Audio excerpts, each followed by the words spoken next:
Olá Floripa, olá Brasil, olá mundo, eu estou aqui André Patunas e este é o programa Vida Inteligente, trazendo hoje a nutricionista esportiva Patrícia Nawati Gattas. Tudo bem, Patrícia? Tudo ótimo. É um prazer receber você aqui. Muito obrigada. Para quem não sabe, a Patrícia é minha sobrinha, né? O maior orgulho de poder apresentá-la aqui. Ela mora em São Paulo, trabalha muitos anos com nutrição.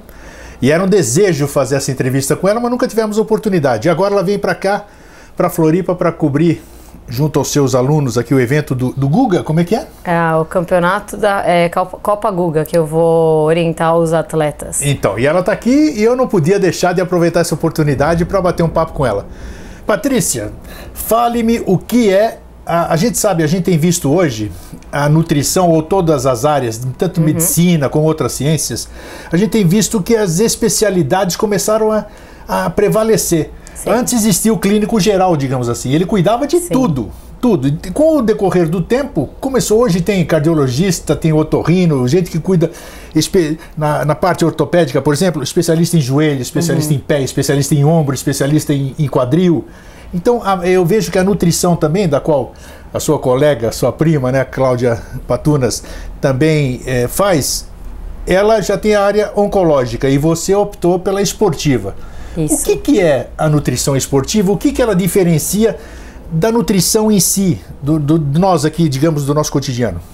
Então, a nutrição esportiva, ela trabalha com ou atletas de alto rendimento, onde você vai fazer um trabalho focado para manter a saúde do atleta, para ele poder, de fato, render o melhor que ele pode com relação à performance dele.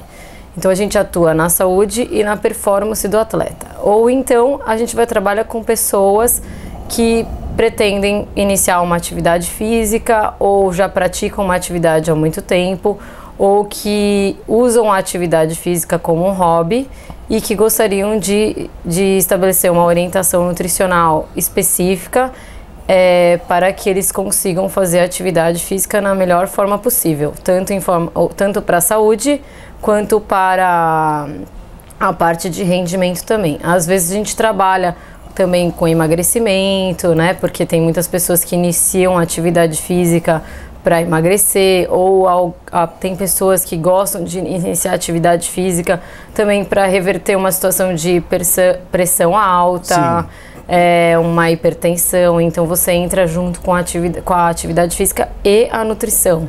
Eu tenho percebido que existe muita irresponsabilidade, vamos dizer, em academias, por exemplo.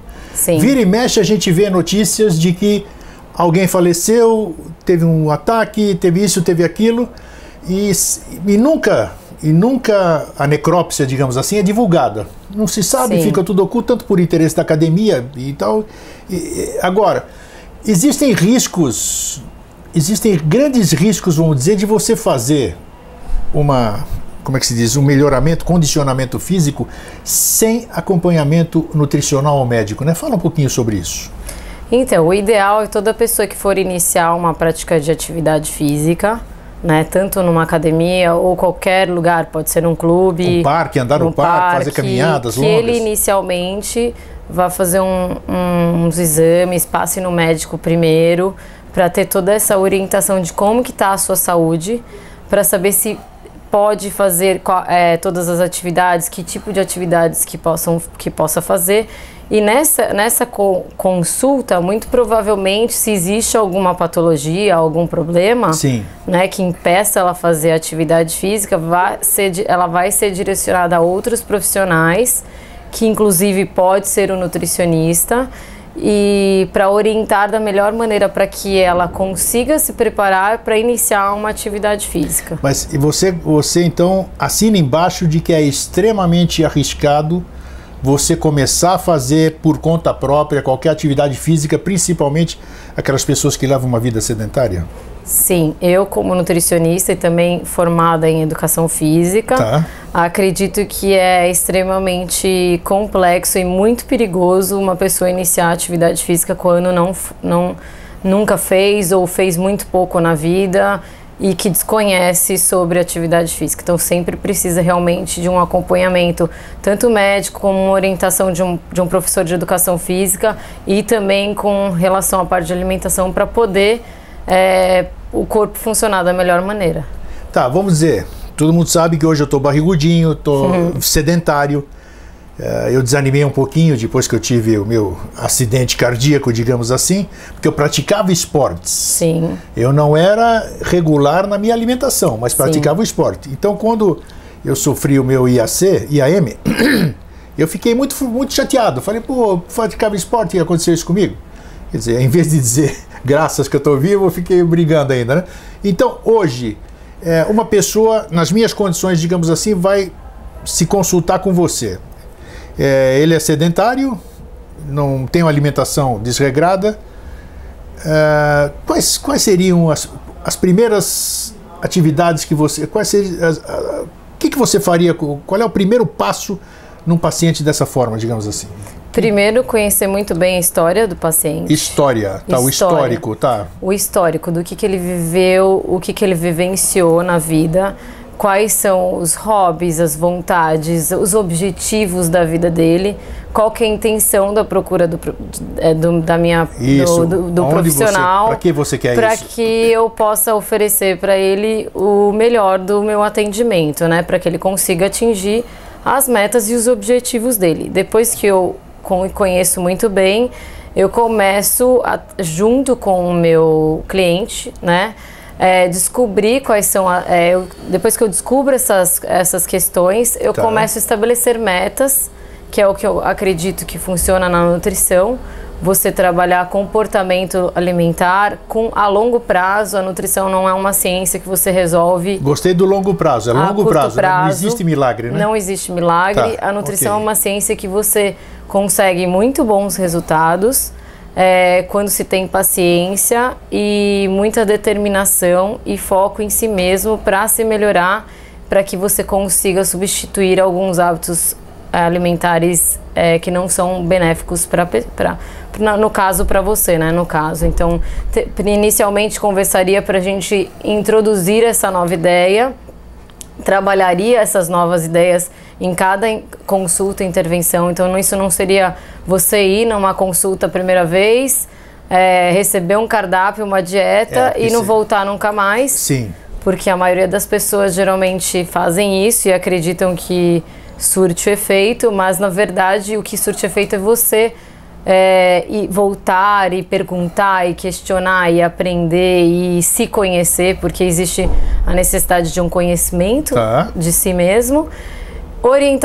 Eu, como sou profissional na parte de educação física, também falaria para fazer um monte de exames clínicos, e com respaldo médico, iniciaria uma orientação também para atividade física. Mas você falou agora há pouco, e é uma verdade, assim, por que muita gente vai no nutricionista e não volta mais? Eu acho pelo seguinte, agora você vai ter condição de esclarecer. Porque você vai... Estamos generalizando. Você chega lá, ele te faz a anamnese e te faz um cardápio, digamos assim, cujo cardápio, todo mundo vai concordar que está me assistindo agora, é 100% de coisas que ele tem que se abster, que ele adora. Sim. O paciente ele tem que abrir mão de quase tudo do que ele gosta. Por outro lado, a gente tem estudado, tem visto como curioso e como postulante a uma mudança assim, da sua compreensão física, que existem N linhas nutricionais, ou N métodos nutricionais, que eu posso comer à vontade, não sei o quê, desde que eu não coma glúten e não coma nenhum tipo de farinha.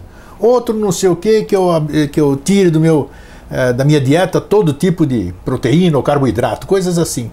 Então, como que você consegue romper esse trauma do paciente, que ele lê, ele vê as técnicas, e ele chegar lá e já sabe, o nutricionista, eu vou lá, ela já vai me privar de tudo que eu gosto. Como é que você rompe essa barreira, que já é uma predisposição do paciente, do teu cliente, digamos assim, de chegar lá e eu já sei até o que ela... Então ele já vai pessimista, porque provavelmente você vai cortar tudo que ele gosta. Então, do contrário que as pessoas pensam, que inclusive você pensa, a nutrição, quando ela é estudada, ela indica na faculdade ou qualquer curso que você faz, que você não não existe proibições por completo. E às vezes você vai na nutrição com esse preconceito de que o nutricionista realmente vai eliminar tudo que você gosta de comer. Mas na verdade o nutricionista ele não faz isso. Tá. Ele equilibra, te faz você conhecer sobre os alimentos, quais são os alimentos que você precisa com uma maior necessidade e quais que você poderia comer, mas com uma moderação. Então não existe proibições. Não existe proibição, tá? A proibição ela existe em situações extremas de saúde, né? Onde ok. uma pessoa corre risco de vida por se alimentar com tal nutriente. Então uma alergia, né? Que é severa, uma doença celíaca. Que não pode o glúten. Coronariana. Uma coronariana grave, uma hipertensão muito avançada, que aí precisa eliminar um pouco, eliminar bastante, eliminar não, mas diminuir muito o sal, né, o uso do sal. Então, assim, não existe hoje a ciência diz muito, a ciência não, existem muito modismos. Existe. Né? Na nutrição, se criaram modismo. Tem muita cristalização, quer dizer, são... e às vezes não muito em mitos. Mitos. E aí como esses modismos para algumas pessoas funcionam por um curto prazo de tempo, se cria uma regra, né? Sendo que a nutrição não deveria criar regra para ninguém, e sim um vínculo entre o profissional junto com a pessoa que está procurando a nutrição para viver melhor, né? Para ter uma vida melhor ou para ter os seus objetivos concretizados. Então, a sugestão que eu dou é que vá num nutricionista sem o preconceito. Sim. De que... E seja franco também. Eu acredito que, uma conversa franca Quanto mais bacana, verdadeiro, né? Você for, melhor vai ser para o nutricionista e mais condição ele vai ter de te ajudar no que você precisa. E se expor, explicar da necessidade de alguns alimentos, do quanto você gosta, o quanto você pode comer aquele alimento, também é um bom instrumento para o nutricionista poder te dizer em que circunstâncias, em que momentos você pode utilizar aquele alimento que é tão apreciado, né? Nós estamos fazendo uma geral primeiro sobre isso, para depois a gente focar de novo no esporte. Outra questão que me interessa também, e eu percebo essa dificuldade, que eu já estou com 66 anos. Sim. Essa questão do metabolismo, quer dizer, as coisas para mim são diferentes do que para um jovem de 30, de 40 anos. Como que se pode acelerar um metabolismo de um idoso, de uma pessoa da terceira idade? Existe isso ou não? Na verdade, para qualquer um, o método de acelerar o metabolismo é igual, tá?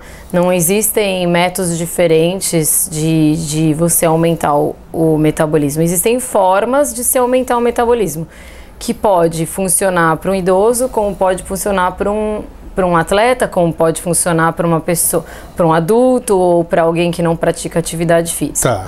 Tá? Esses métodos são você procurar ter uma vida ativa. Vida ativa, o que é? Caminhar? Antigamente vou dar um exemplo, tá? Não existia máquina de lavar, não existia controle remoto. Isso. Não existia elevador. Exatamente. Né? Não existia nenhuma dessas condições que hoje o modernismo... Facilitam. Isso, hoje a gente não existia esteira andante, né? Na nossa vida. A esteira para você andar em cima do... Então, se você aumentar o uso praticar mais usar mais o seu corpo, você vai aumentar o seu metabolismo. Então, ao invés de escolher um elevador, optar por uma escada. Tá. Né? Ao invés de, por exemplo... Pegar o carro para andar um quarteirão? Pegar o carro, isso, deixa um quarteirão antes e caminha um pouquinho. Então, não estou falando para lavar roupa toda hora, né? Claro. Mas antigamente uma senhora, uma mulher, antigamente era mais a mulher que lavava roupa, né? Mas ela tinha um gasto muito alto lavando roupa. Hoje em dia ela enfia tudo na máquina, coloca tudo na máquina, aperta o botãozinho e acabou. E com relação à nutrição, isso. Antigamente as pessoas comiam o que necessitava. Como elas se ocupavam mais e a vida exigia mais do tempo delas em termos de mobilidade, né? Em fazer as coisas, elas não tinham tanto tempo para comer. Exatamente, ou ficar sentado na frente de uma televisão. Tem razão. Ou num celular. Então, as pessoas comiam quando elas... Nas refeições, o essencial. Então, não tinha essa facilidade e acesso à comida como a gente tem hoje. Então, o que eu recomendo com relação à parte também nutricional, para você conseguir ter um metabolismo, um melhor metabolismo, é que você coma dentro das suas necessidades, não acima do que é necessário. Eu comentei com você, antes da gente começar aqui, que eu comia, por exemplo, eu comia pouco, que eu como pouco, mas como que vocês nutricionistas chamam de besteira, né? Então, quer dizer, o que você come não interessa realmente, eu percebo que não interessa a quantidade disso, né? Na verdade, eu acho que o valor calórico, como é que é isso? Porque eu não como muito, mas como coisa que não presta, digamos assim. Isso faz com que... Então, tanto a quantidade de calorias quanto o que você consome, as duas coisas são importantes, quantidade e qualidade, né? Então, assim, se eu como muito quantidade, eu posso sim interferir na questão do meu metabolismo ou ganhar peso, né? Ganhar gordura corporal.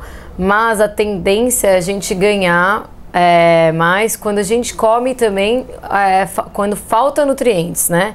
Quando o alimento que a gente escolhe não tem uma qualidade boa. Sim. Tá? É uma balancinha, na verdade. Se eu gasto menos do que eu como, eu vou ganhar peso. Se eu gasto mais do que eu como, eu vou perder peso. Se eu como a mesma quantidade do que eu gasto, eu vou manter meu peso. Então, em termos de calorias, é esse equilíbrio que você precisa encontrar para você, né?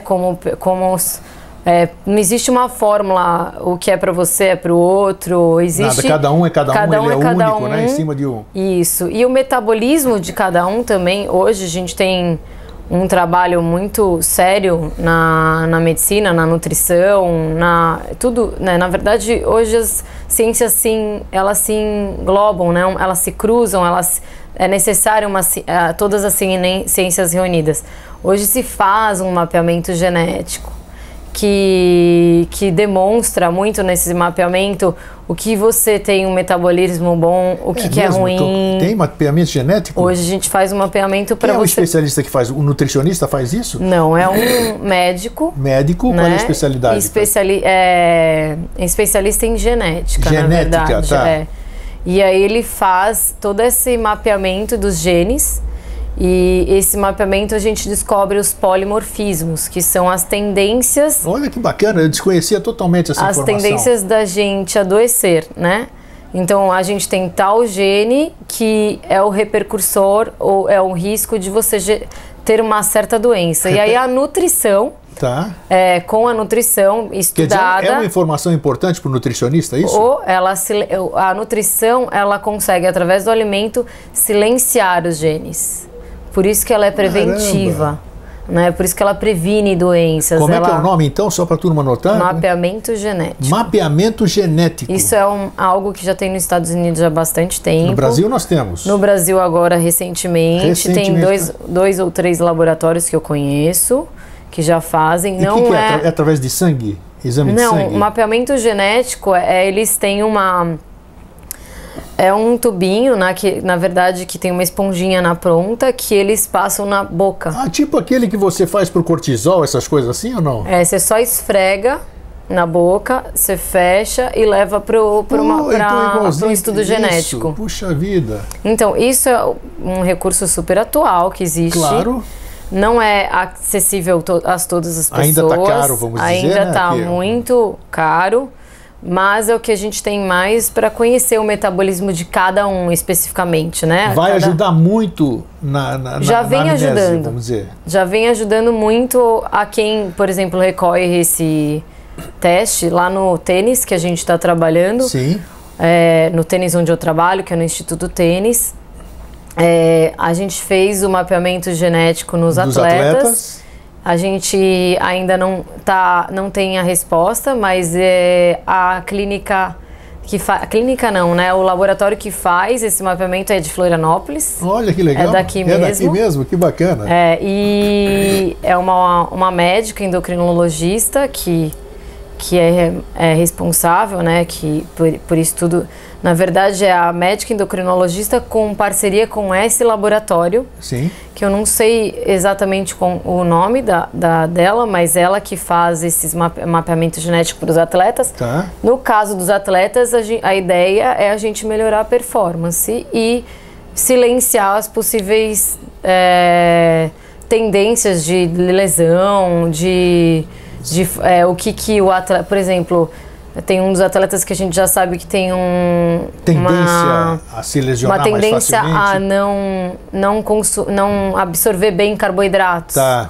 Então a gente, através dessa informação, a gente mexe na parte de alimentação dele para que a gente não dê um aporte muito grande de carboidratos, e sim do que o corpo dele reage bem para ter uma performance melhor. Mas isso é uma ciência, não é tão nova, mas está sendo muito estudada hoje. Bacana, está chegando no Brasil. É o que tem de melhor. Nossa, então hoje em dia. Uma informação importantíssima. Me diz uma coisa, nós estamos falando de metabolismo. A nutrição tem muita coisa para ser explorada. Bacana. Eu já vejo em casa com a Cláudia também a nutrição oncológica que ela faz, que é fantástica, também ajuda bastante. Nutrição funcional, o paciente, né? Tem clínica funcional, a nutrição esportiva funcional, tem um monte. Você estava falando de metabolismo e nós estávamos falando agora exatamente das coisas naturais, o exame que você falou, da genética. O quanto, a gente lê sempre, falamos até de alguns acidentes que aconteceram em academia, acidentes fatais. Muitas pessoas fazem uso de alguns materiais chamados anabolizantes, sei lá, essas coisas todas, outros chamam de bomba, não sei, eu não conheço essa terminologia direito. Mas existem anabolizantes, entre aspas, bombas, entre aspas, naturais, que eu não precise absolutamente colocar nada no meu corpo para eu ficar mais predisposto ou para mexer no meu metabolismo? Na verdade, hoje existem, né? Hoje tá muito se falando em fitoterapia. Fitoterapia? Olha só. São fitoterápicos que vêm da natureza, né? Eles são naturais. Não são hormônios, então vem da natureza.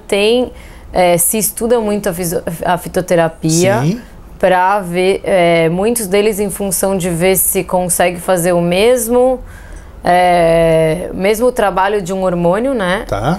É uma ciência que não é nova, ela é bastante... Fitoterapia é milenar. Fitoterapia é milenar. Assim. Então existe um conhecimento muito grande, tem muitas plantas e ervas que têm um efeito fantástico. Já foram estudadas, catalogadas, aprovadas, sim, a eficácia, tudo. Porém, não é porque é natural que você pode usar sem orientação, sem uma consulta, tanto com o nutricionista como o médico, para te orientar tanto a melhor forma ou o melhor fitoterápico para o que você quer ou para você, né? Porque cada ser humano é único. É único.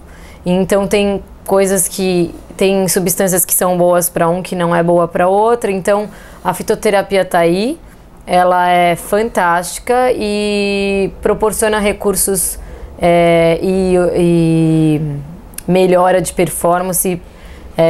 E a eficiência? É eficiente também. Eficiente, comprovadamente eficiente. Tem muito menos efeitos colaterais, né? Mas se você for com uma orientação, porque se você for sem a orientação, pode acontecer efeitos colaterais por você não estar indo conversar com uma pessoa que entende um pouco mais, que conhece mais de fitoterapia. Mas a fitoterapia tem sim esse efeito aí, né? E pode ajudar também nessa parte de ganho de massa muscular, que a grande maioria usa essas bombas, né, que você acabou de comentar, para ganho de massa muscular, se sentir mais forte, mais bonito, né? Então existe a fitoterapia aí que é menos agressiva, então, com bons resultados. Eu também tenho um filho professor de educação física, um personal trainer também. E é imprescindível, eu vejo, não porque eu tenho a filha nutricionista, uma sobrinha nutricionista, um filho profissional de educação física, uma sobrinha profissional de educação física, eu estou defendendo a questão. Mas é que realmente, quando você tem a assessoria de um profissional, você pelo menos está bem assessorado, né? Porque foram pessoas que dedicaram 4, 5, 6 ou mais tempo da sua vida, porque a formação acadêmica não é tudo, né? Não. Depois você tem que se atualizar sempre, essas técnicas novas que vêm chegando. Então é imprescindível, se você quiser continuar vivo e bem, vamos dizer, pelo menos economize e faz uma consulta, pelo menos, para poder ter uma orientação para começar. Se depois você vai querer continuar ou não, é outra história, né? Sim. Mudando o foco agora para o que você veio fazer, que é acompanhar os seus tenistas, digamos assim. Isso, que eu oriento lá em São Paulo, no Instituto do Tênis.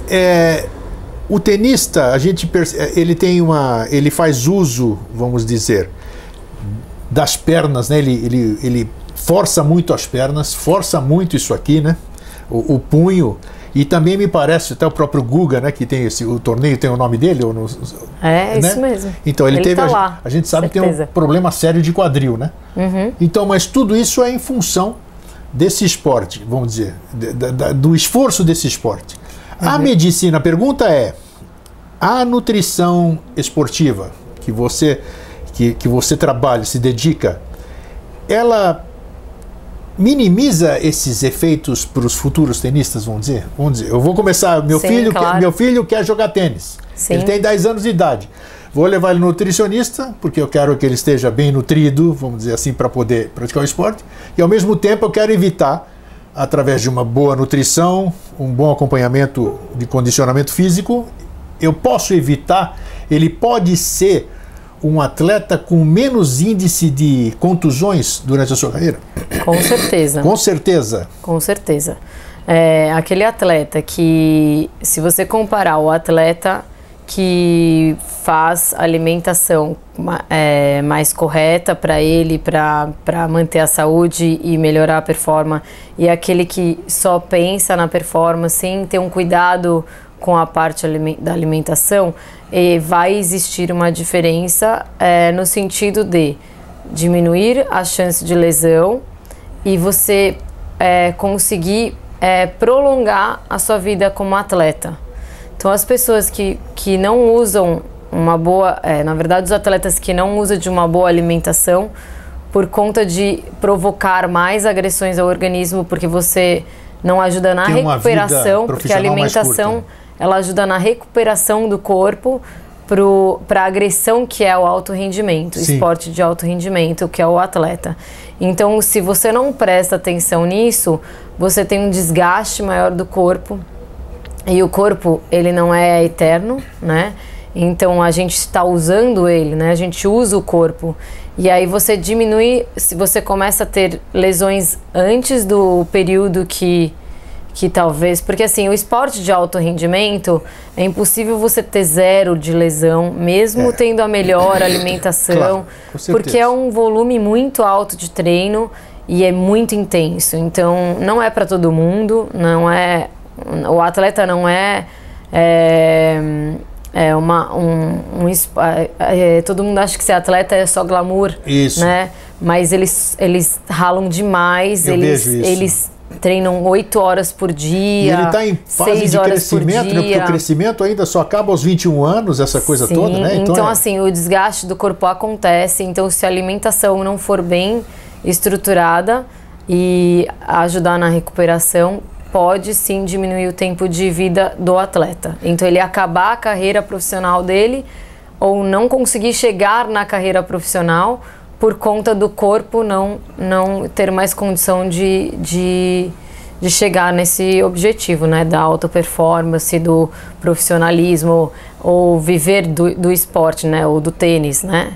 O tênis também, os atletas têm muito sonho de viver do tênis. E aí, quando a gente vive do esporte, que aí a gente considera profissional, né? Enquanto isso, a gente está se formando um tenista ou se formando um profissional de qualquer esporte, né? Então, precisa e é muito importante que o atleta tenha uma boa orientação nutricional, de hidratação, de alimentação, e essa questão de suplementação. Patrícia, a questão do porquê que os atletas, principalmente do tênis, por que eles comem banana durante os intervalos? É potássio? O que é isso? O que acontece? O que acontece durante o esporte, assim, durante a prática, que eles jogos de 4, 5 horas, né? Aqueles que vão até 5 sets. Sim. Por que eles colocam qual é a função da banana? Na verdade, os jogos são muito longos, né? Tá. O tênis é um esporte onde você tem desgaste fantástico. Um desgaste muito grande, porque é só você e você, né? É um esporte individual. Todos os esportes individuais, eles têm uma demanda física muito grande, porém a mental também é muito grande. Verdade. Então existe o esforço do corpo e da mente ao mesmo tempo num esporte como o tênis. Então é um esporte muito difícil de ser jogado e ser profissional dele. Então, como esses jogos duram bastante tempo, não necessariamente a banana é o indicado, mas como se... Mas é o que a gente vê de mais comum. Mas pode-se usar a banana, sim, porque é um alimento com uma quantidade de carboidrato interessante, que é um nutriente que a gente utiliza... Ela tem efeito imediato? Por que ele tá no meio do jogo, ela não tem efeito imediato, então, mas como o jogo dura 4 horas, às vezes 3 horas, sim, a absorção, se você dá uma mordida na banana, a absorção é rápida. Em termos de, se você ficar 2 horas, ela é absorvida vai dar efeito, então. Antes dessas 2 horas, né? Então, não imediato na hora que você come. Carboidrato é o quê? Energia? Carboidrato é um nutriente. No caso do tênis, ele vai estar... Na verdade, vai aumentar a energia, né? Sim. Vai te fornecer energia para você conseguir se manter jogando. Certo. Mexendo as pernas, usando a perna, o braço da melhor forma possível. Bom, carboidrato é um tema que a gente pode explorar várias coisas, né? Imunidade no atleta também, então... Um atleta que não tem um aporte correto de carboidratos, ele tem uma queda na imunidade. Também principalmente queda de energia, né? Porque o substrato que o atleta mais usa, que na verdade o tenista mais usa, é o carboidrato durante o jogo. Então precisa ter essa forma de reposição. Muitos atletas sentem necessidade do sólido no meio do jogo. Algo sólido, né? Não só líquido. Então, uma das estratégias é a banana, mas tem uns que comem pão com geleia, né? Então tem um pãozinho com geleia, pega lá o pãozinho e dá uma mordida no pão. E a questão, Patrícia, para aumentar o aporte de carboidrato, de energia. Eu vejo eles tomando os tais energéticos. Os energéticos são bons, tem um bom resultado, porque a gente sabe, pelo menos eu li, que o excesso de energético ele pode te dar futuro cálculo renal. Não sei se é verdade ou não. Mas eu vejo tanto o atleta de futebol como os tenistas, tudo. Qualquer intervalinho ali você vê, tem o merchandising e mas que eles estão tomando aquilo, eles estão. Sim. Isso aí realmente é bom, não é? Tem efeito, não tem efeito? Tem contraindicação? Vai te gerar problema futuro? Como é que é isso? Sim, quando a gente se fala de bebidas esportivas, né? Sim. O nome diz esportivo é para quem realmente pratica atividade física. Não para quem usa atividade física esporadicamente ou não tem um ritmo intenso ou longo de exercício, né? Por quê? Porque essa bebida é uma bebida hidroeletrolítica que ela é composta de carboidrato e eletrólitos. Esses eletrólitos basicamente é sódio e potássio, principalmente o sódio, que a gente tem muita perda pelo suor. Certo.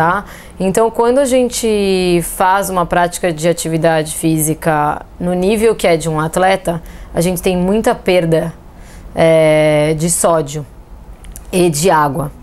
Então, essas bebidas hidroeletrolíticas, elas fazem a reposição tanto energética quanto de sódio e potássio para se manter hidratado. Então, na osmolaridade certa. Então, claro, sempre com uma orientação de um nutricionista de qual é a sua necessidade específica. Cada atleta tem a quantidade, a necessidade específica para o corpo. Quem necessita desse complemento, na verdade não é complemento, aí você está repondo o que está em falta. Quando você faz isso, você não está excedendo para o organismo. Então, o atleta ele necessita. Então, muito difícil um atleta ter cálculo renal utilizando uma bebida esportiva, porque ele sua muito, ele gasta, ele perde no suor. Não fica acumulando. Não é a mesma coisa para uma pessoa, vamos dizer, não é normal a palavra, que não é atleta. Eu fiz essa pergunta porque nas noitadas, né, que a minha já passou faz tempo, se usa muito, né, talvez para varar a noite, para ter mais condição de passar a noite. A juventude, as pessoas que são notívagas, elas consomem muito energético. Essas provavelmente vão padecer de algum problema. Que ela não vai ter o consumo ou a tal reposição, ou seja, ela vai reter alguma coisa que ela não deveria reter. Na verdade, a mistura do álcool com a bebida esportiva, ou no caso aí os energéticos, né, que os atletas usam. Com isso? Os atletas usam para gerar energia, né? Então, algumas bebidas energéticas têm a cafeína, que é para realmente você aumentar a performance, manter o foco na hora do esporte, melhorar a contração muscular. Tem N funções a cafeína, a bebida esportiva no atleta. Porém, quando você associa um energético junto com uma bebida alcoólica, pode gerar efeitos nocivos a ponto de você ter problemas seríssimos de saúde. Tá vendo? Que foi muito bom a gente abordar isso. Não é nem um pouco indicado por nenhum médico essa associação, mas os jovens acabam ultrapassando alguns limites, né? Porque o jovem acha que por ele ser jovem não vai acontecer nada com ele.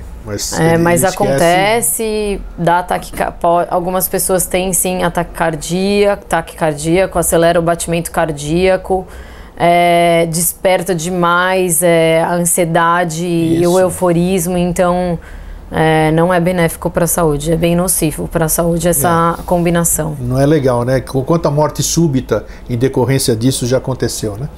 Patrícia, para a gente encerrar, eu gostaria de saber outra coisa.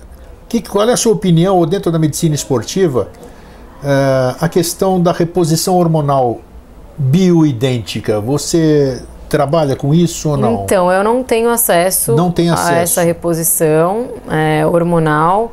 É um assunto muito específico para médicos. Eu, como nutricionista, não posso intervir nessa parte, mas posso trabalhar em parceria de um médico que trabalha com isso, em termos de, dependendo qual é a proposta desse médico em termos de reposição hormonal, como que eu posso oferecer a nutrição para ajudar nessa melhora de situação de alguns hormônios, né? Através da alimentação. Porque a pergunta... Mas eu não tenho...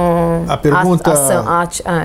não trabalho com isso. Eu fiz a pergunta porque já trouxe aqui no programa, já trouxe médicos ortomoleculares, já trouxe gente que trabalha com a medicina bioidêntica, a questão hormonal.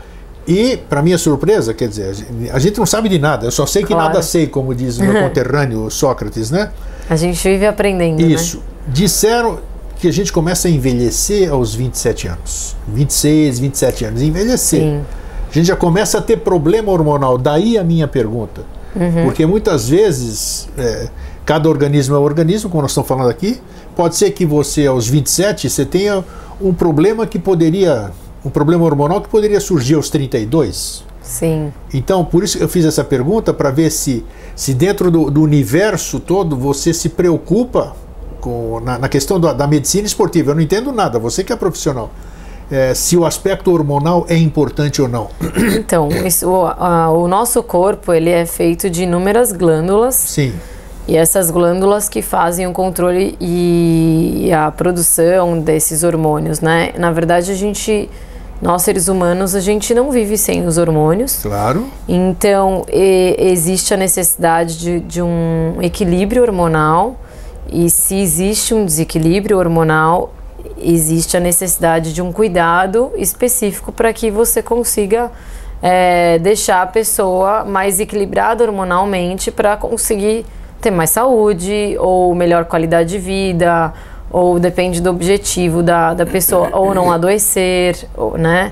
Ou não ter problema metabólico e N situações. Dentro desses... Você trabalha num instituto, né? Instituto do Tênis. Instituto do Tênis. Existe um corpo multidisciplinar lá dentro? Existe. Quais são os profissionais assim? Lá a gente áreas? tem uma equipe que é formada por nutricionista, né? Tá. Treinadores, aí tem preparação física, então tem preparadores físicos, tem psicólogo. Tem uma psicóloga bacana. Que é uma área extremamente psicologia importante, esportiva também, né? Tudo tem focada para o esporte. Clubes de futebol para atletas e uma série de coisas. E a gente tem uma parceria agora com esse laboratório de genética. Muito e uma bom. parceria com uma clínica também com um médico do esporte, porque é necessário estar atento às doenças, né, que claro. já é do atleta.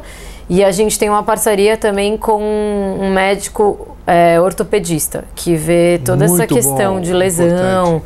Então, na verdade, é uma combinação de, uma equipe multidisciplinar, de profissionais. Precisa disso. Precisa. Todo atleta precisa de uma assistência multidisciplinar mesmo, é interdisciplinar. E a gente tem até uma pedagoga lá. Muito bom também. Porque são atletas adolescentes e eles precisam deixar a escola presencial muito cedo e passar a estudar à distância. Então a pedagoga faz toda essa parte de orientação para eles, bacana. Como estudar à distância, orientação de dificuldades ou indicação de leitura, organizar nessa parte de estudo, porque no tênis é muito importante, ou qualquer atleta que ele tenha uma profissão, né? Ele tem que estar bem em todos os níveis, né? A cabeça dele deve estar boa, o corpo dele está bom. Claro que o objetivo é ser tenista em primeiro lugar, mas a gente acredita que tenista precisa ser uma pessoa estimulada intelectualmente, por conta das estratégias que você tem que estabelecer. Então, a gente estimula a parte educacional. Psicólogo, também. pedagogo, muito bom. Patrícia, eu quero que você deixe uma mensagem para o nosso telespectador que talvez se entusiasme hoje e resolva buscar um nutricionista para poder acabar com essa barriguinha, virar tanquinho, né, como a gente diz, né? O que você recomenda para as pessoas? Então, o que eu recomendo é que vocês parem de buscar modismos, né? A internet está aí, ela tem muita informação. Nem tudo que está na internet é uma informação baseada cientificamente. Então, que vocês cuidem muito bem da saúde de vocês, que é o que a gente tem de mais sagrado, né? Nessa vida. E como vocês podem procurar cuidar disso? Buscando informações com profissionais qualificados. Isso. Preocupados em ajudar e dar o melhor para vocês. Então não fiquem sem atendimento, tanto médico quanto nutricional. Não tenham vergonhas de admitir que vocês precisam da ajuda de uma outra pessoa. Eu mesma sempre conto com a ajuda de inúmeros profissionais ou amigos e parceiros e tio e primos. Isso, claro. Então a mensagem que eu dou é: cuidem da saúde para ter uma vida feliz. É isso aí. Então, é bacana isso, porque o que ela falou aqui no final é muito importante. Os profissionais de saúde precisam de profissionais da saúde também. Eu gostei de você ter falado. Sim. Que a gente, ela disse agora que vai procurar também ajuda quando sente essa necessidade. Então, se um profissional que tem consciência da importância de buscar alguém que estudou para isso, para o seu bem-estar, então, puxa vida, por que nós não vamos fazer isso, né? Então, Patrícia, muito obrigado pela visita, pela surpresa da nossa entrevista, né? E espero revê-la em breve aqui também para a gente falar de outras coisas dentro da área da nutrição. E para vocês que ficam, um fraterno abraço e um feliz sempre. Um beijo.